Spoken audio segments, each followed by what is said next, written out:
¿Te acuerdas de esta escena cuando Boromir conoce a Aragorn en Rivendell y Boromir levanta a Narsil y la deja caer cuando se corta con su filo? Y detrás siempre estamos viendo un mural en el que está pintado el enfrentamiento entre Sauron e Isildur. Pues esa escena tiene un gran valor narrativo en la historia que las películas buscan contar, ya que en las tomas de esta escena en concreto se nos narra entre líneas la historia de Gondor y Arnor, sugiriendo cómo fue la lucha de los reinos en el exilio de Númenor contra la sombra de Mordor, dándonos mucha información subliminal en los simbolismos y acciones de los personajes en esta recreación. Es así que en este video voy a analizar esta escena plano por plano, revisando los simbolismos, diálogos y gestos de los personajes allí presentes para contarles a grandes rasgos los paralelismos de la historia de Gondor y Arnor y cómo estos dos reinos se reencarnan tanto en Boromir y en Aragorn, y como no, teniendo de fondo la pintura a la que aludimos y que juega un papel central.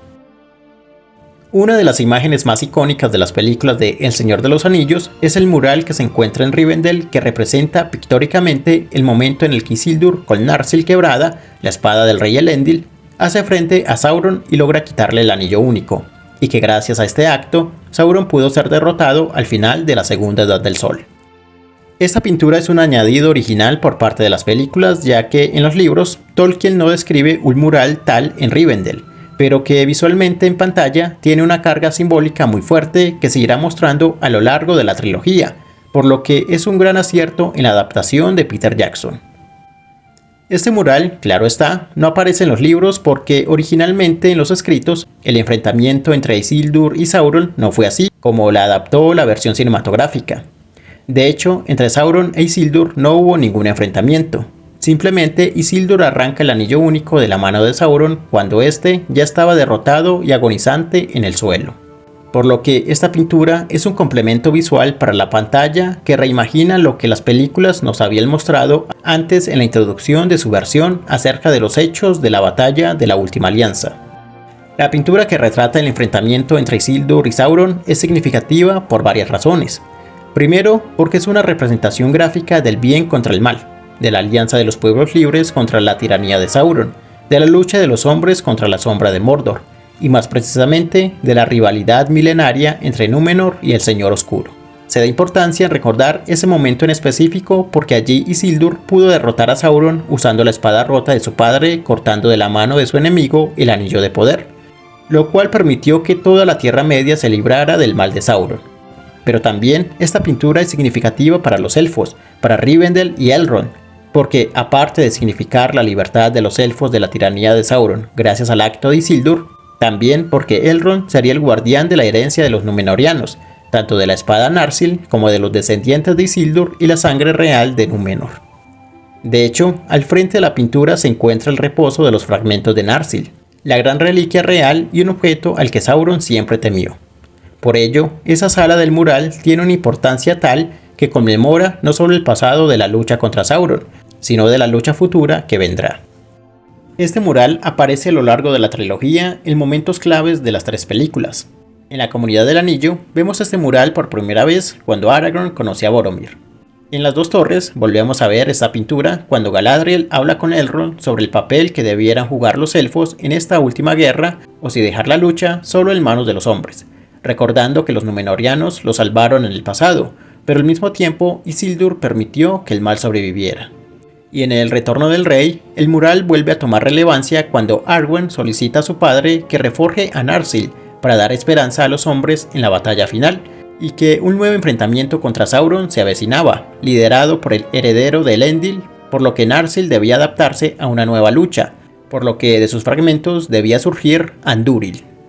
Ahora bien, de las tres, la escena más importante y cinematográfica y genialmente realizada es la de la Comunidad del Anillo cuando Aragorn conoce a Boromir, como antes mencioné, porque entre líneas, en ese encuentro, se nos narra la historia de los reinos en el exilio de Númenor, que vale mucho la pena analizar y narrar el subtexto que hay debajo, por lo que voy a ir analizando la escena a partir de los actos de los personajes y en paralelo la simbología respecto a la historia de Arnor y Gondor. La escena inicia con un plano cerrado del rostro de Aragorn, indicando que la narración se centra en él y su origen. Esa toma tan cerrada de su rostro nos puede estar aludiendo a la figura de Isildur, hacia la cual orbita la discusión sobre el liderazgo de los hombres, pues antes de ese plano habíamos visto discutir a Gandalf y a Elrond sobre el liderazgo de la raza de los hombres y del heredero de Isildur. Y luego, cuando finaliza esta escena del mural, los personajes también terminan hablando sobre Isildur, como luego veremos. También enfocar el rostro de Aragorn alude a la figura de Valandil, el hijo de Isildur que sobrevivió y luego se convirtió en el rey de Arnor, del cual desciende Aragorn, y que, al igual que este último, Valandil también permaneció en Rivendell. Y tiene sentido que se hable entre líneas de Valandil por la siguiente toma, pues vemos un paneo general de la sala del mural, en donde en el extremo sur de las escaleras va subiendo Boromir. Este paneo de la sala representa el mapa de la Tierra Media, mostrando a Aragorn en un extremo y a Boromir en el otro, tal como se distribuyeron los dos reinos de los Dúnedain, Arnor en el norte y Gondor en el sur. Boromir obviamente es Gondor, ya que viene de ese país, es el representante de este reino en el concilio, es el hijo y capitán de Gondor y heredero a la senescalía del trono, dado a que su padre Denethor es el senescal y es un título que se heredaba de padre a hijo. En el otro extremo está Aragorn, que representa a Arnor, ya que desciende de Valandil, quien fue el segundo rey del Reino del Norte después de Elendil. Por ello, argumento que el plano del rostro de Aragorn alude más a Valandil.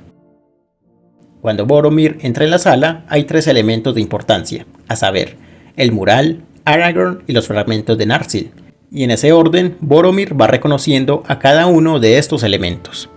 Lo primero que ve al entrar a la sala es el mural de la batalla de la Última Alianza. Sus ojos se dirigen primero a Isildur sosteniendo a Narsil rota y luego a Sauron. Este pequeño acto representa cómo el Reino del Sur, Gondor, fue el primero en enfrentar a Sauron, pues Isildur fue rey de Gondor y cuando Sauron inició la guerra, Isildur lo resistió y luego tuvo que huir al norte a pedir ayuda a su padre. Por eso se hace un enfoque a la espada rota que representa a Elendil, que sería la estrella que derrotaría a Sauron. Esta mirada de Boromir al mural también representa cómo Gondor se vio envuelta en una guerra del bien contra el mal, que ellos serían el principal escudo de los reinos de los hombres y del oeste, y que su caída representaría el triunfo de Sauron. Por lo que los ojos de Boromir en el mural simbolizan los ojos de Gondor a lo largo de la historia, y su resistencia constante en la guerra contra Mordor. Después de esta apreciación del mural, Boromir toma la mirada hacia el extremo norte donde está Aragorn, el cual está sentado leyendo un libro élfico, y esto dice mucho. Siguiendo la trama a la que antes aludimos cuando Sauron atacó Gondor, Isildur miró hacia el norte, así como Boromir al ver a Sauron torna la mirada hacia Aragorn, al norte, al heredero de Elendil. Los diálogos de esta escena son mínimos pero muy importantes, pues Boromir lo primero que dice a Aragorn es: "Tú no eres elfo". ¿Tú no eres elfo? Sorprendido, ya que normalmente se supondría que en Rivendell solo habitaban elfos, y sería extraño ver a un hombre cualquiera como en ese momento fue la imagen que Aragorn le transmitió a Boromir. Sin embargo, vemos que Aragorn ya no tiene sus ropas de montaraz, sino que luce una fina y oscura ropa élfica, leyendo un tratado que también se supone que es élfico. Y sí, aunque Boromir percibe bien que Aragorn no es un elfo, aún así es el humano más atado a los elfos que cualquiera. Aragorn lee un tratado, tal vez de historia, conociendo el devenir élfico del mundo, por lo que conoce muy bien su mundo. También representa a Elendil, el mayor amigo de los elfos, y que precisamente eso significa su nombre. Aragorn y Elendil tienen sangre númenoriana, que comparten en menor proporción el don élfico de la larga vida.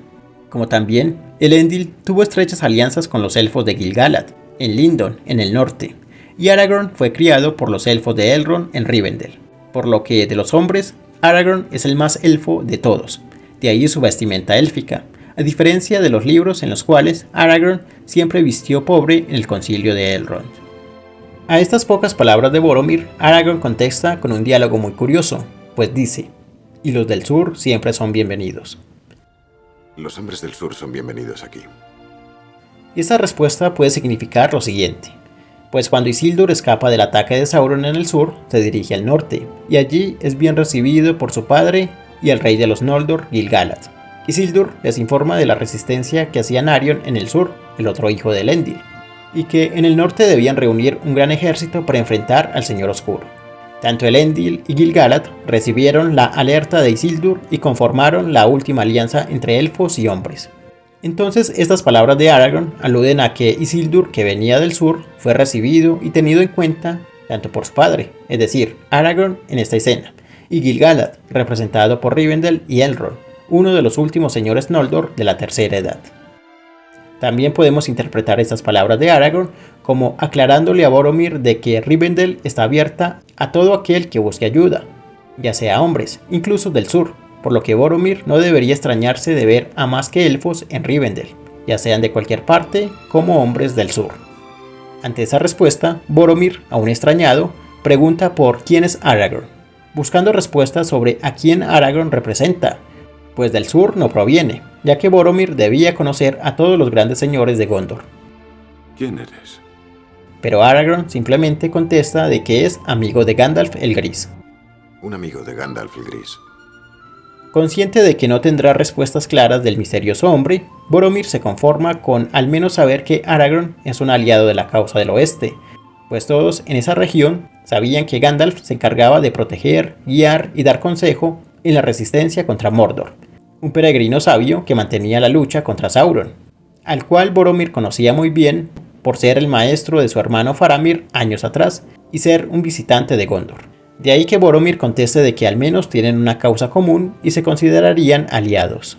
Precisamente lo que sucedió cuando Isildur unió a Gondor y Arnor junto con los elfos para marchar contra Sauron desde el oeste y pasando por Rivendell para librar la guerra de la Última Alianza. Una alianza que con el tiempo iría perdiendo su fortaleza cuando después de la muerte de Isildur, los dos reinos, aunque comunicados, quedaron separados. De ahí que veamos un gesto de extrañeza e incertidumbre en Boromir, después de intercambiar palabras con Aragorn, pero sin estar seguro de su identidad. Boromir luego dirige su mirada al lado contrario del mural y la siguiente toma se enfoca en el reposo que sobre una manta descansan los fragmentos de Narsil. El acercamiento y agarre de la espada de Elendil por parte de Boromir posee una simbología muy interesante, porque alude a la fallida protección que tuvo Gondor con la sangre real de Númenor. Y es que si avanzamos en la historia que se cuenta de fondo, después de la muerte de Isildur y la pérdida del Anillo Único, después del rescate de los fragmentos de Narsil y llevados a Rivendell, incluso mucho después de que el reino de Arnor se hubiera fragmentado en los reinos de Rhudagur, Cardolan y Arthedain, la esperanza de los Dúnedain y de su fuerza recayó en Gondor, los cuales montaron una prolongada guardia en las puertas de Mordor para evitar un regreso de Sauron. La fortaleza del Reino del Norte se perdía con los siglos, y el poderío del Reino del Sur crecía cada vez más. Por ello, vemos que no es Aragorn, sino Boromir, el hijo de Gondor, quien se acerca a la espada de Elendil, como si ellos, los gondorianos, fueran los más dignos de representar la gloria de Númenor. Y mucho más, cuando, pasados los siglos, el reino de Arnor en el norte cayó por las guerras contra Angmar. Los Dúnedain del norte se habían olvidado. Solo quedaba Gondor como el faro que guiaba a los pueblos de los hombres y la resistencia contra Sauron. Por eso vemos que Boromir toma a Narsil con admiración, pero también con propiedad. La aprecia y la manipula, emulando la figura de Elendil como si Gondor fuera la heredera verdadera de la sangre de Númenor. Pero al curiosear la hoja rota de la espada, Boromir se corta con el filo aún intacto de Narsil, y allí el gondoriano derrama su sangre.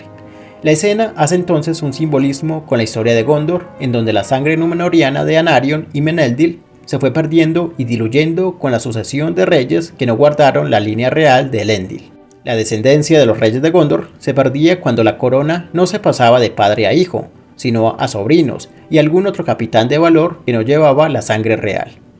Gondor fue un reino espléndido cuando Arnor se extinguió, pero no se conservaba la sangre real que legitimaba a un verdadero heredero de Elendil, algo que sí conservaban los pocos Dúnedain del norte que se ocultaron en Rivendell cuando Sauron los cazó. Boromir, al derramar su sangre, que simboliza la herencia de Númenor perdida con las generaciones en Gondor, suelta la espada y la deja caer, como si Gondor, al perder la línea real, abandonara el legado de Elendil, y la espada rechazara a sus capitanes. Y los hijos de Gondor dieran la espalda a la herencia númenoriana que en un momento hizo frente al mal de Sauron, y que precisamente vemos como Boromir da la espalda a la espada cuando ésta terminó en el piso, como si toda esperanza se hubiera perdido. Pero no, la esperanza aún permanecía viva, ya que en su errancia y exilio, los Dúnedain del norte que protegían el oeste se rebelarían y serían ellos quienes asumieran la responsabilidad de la herencia de Elendil, al conservar intacta su sangre.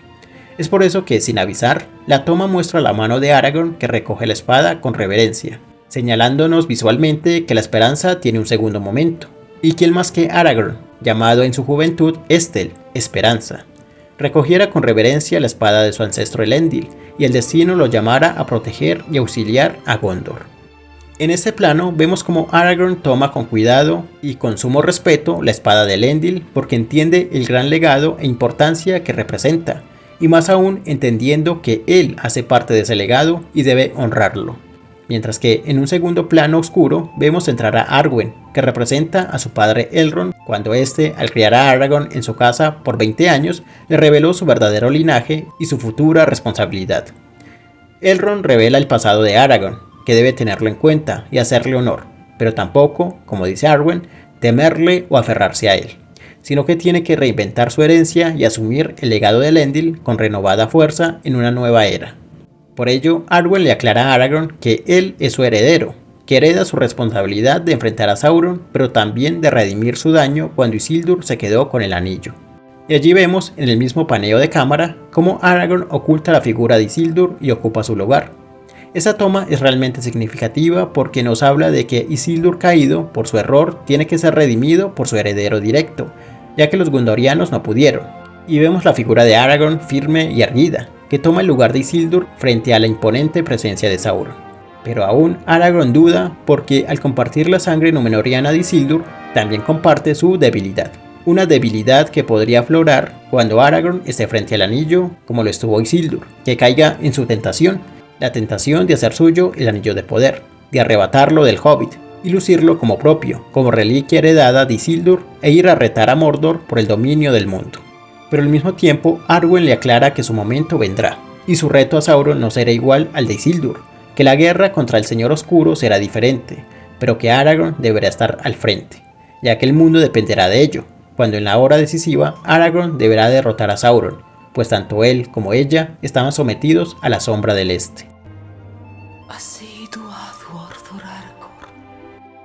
Estas palabras de Arwen hacen alusión al momento en que Aragorn y ella se comprometieron en Lórien, y Arwen en ese episodio elige a Aragorn y su triunfo en medio de la luz del oeste en Valinor, el destino que quiere Elrond para ella, y entre la sombra del este, que es el destino que le depara si Aragorn falla y Sauron triunfa. Pero ella confía que de todos esos futuros, Aragorn triunfará, y gracias a su victoria sobre Mordor, él será rey, cumpliendo el legado de Númenor, honrando la figura de Elendil al unir tanto el reino del norte como del sur, y redimir el daño de Isildur al dejar ir el anillo, como no lo hizo Isildur en su momento, para que este artefacto pudiera ser destruido. Y este acercamiento entre Aragorn y Arwen en este plano cerrado representa el final de la historia de Gondor, con un rey retornado y legitimado con la sangre de Elendil, y con una reina élfica en honor a la alianza que siempre tuvieron los hombres de Oesternese, con los elfos y la luz del oeste de Valinor. Y así vemos cómo con esta escena, que no aparece en los libros, ni que fue escrita por Tolkien, demuestra la maestría adaptativa que tuvo Peter Jackson al recrear la historia del Señor de los Anillos, escribiendo diálogos y poniendo la cámara en los lugares precisos para contarnos la historia de la Tierra Media en el momento adecuado y con los medios pertinentes. Con este análisis vemos que esta escena, totalmente inventada para las películas, nos dice que saber adaptar no es poner tal cual lo que dice la obra original, sino de entender lo que dice sus líneas e interpretarlas con los medios adecuados para el formato en el que se quiere plasmar, sin traicionar la esencia de la historia que el autor quiso contar. Por eso, de muchas de las escenas geniales que tiene la trilogía, esta es una de mis favoritas por lo bien narrada que está y la simbología precisa que oculta. Y bueno, espero que te haya gustado este video, y comenta qué otros aspectos, símbolos o detalles de la pintura de Elrond faltó mencionar. Te leo en los comentarios. Suscríbete al canal si no lo has hecho para seguir trayendo videos interesantes sobre los libros y las películas del Señor de los Anillos. Un saludo y hasta pronto.